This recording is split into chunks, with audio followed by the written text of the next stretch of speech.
There has never been any accountability of big tech, not under Biden, and there won't, of course, be under Trump. Lina Khan on the FTC tried valiantly various ways of proposing means by which to contain big tech, but none of that would come to bear. But what about the antitrust suits? What about the proposal of breaking up Google? I mean, these feel like at least attempts to keep them in check, no? Irrelevant. There were attempts, but they had no chance. They stood no chance because the antitrust legislation, we must understand, it's the Sherman Act from, back the days of Teddy Roosevelt. That was a very brave attempt to break up monopolies like Standard Oil. But, technically that was really very simple to do. You had Standard Oil, which was all over the United States, and you broke it up on a state-by-state basis, and you allowed each of these new companies to compete across the United States.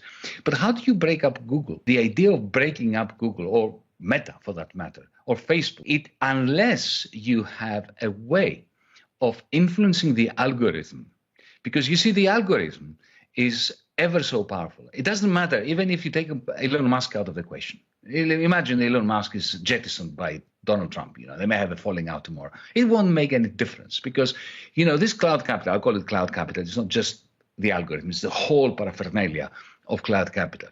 What it does, we have a dialectical relationship with it. We are training it through our behavior online, through Alexa, through Siri. We're training it to train us, to train it, to know us well, so that it can give us good advice.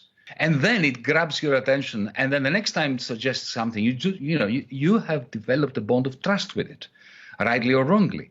And that is an immense power. You see, this is a new form of capital, which is not producing other things like machines producing machines. It is producing a capacity to modify our behavior. This is what really matters. Because, Elon Musk's relationship with Donald Trump, as I said, is a transient thing. It's here today, gone tomorrow. If you think in terms of the exorbitant power of billionaires, think of the way in which the Wall Street bankers took over the Obama administration and completely usurped the whole point of the Obama administration. So that is not so much a problem. The problem is when you have an automated form of capital equipment which interacts with public opinion and our private soul and our inner desires and manufactures our desires, because this is what Amazon's Alexa does. You train it to train you, to train it to suggest something to you that you want to buy, and then it sells it to you directly, bypassing all markets. That is not even capitalism anymore.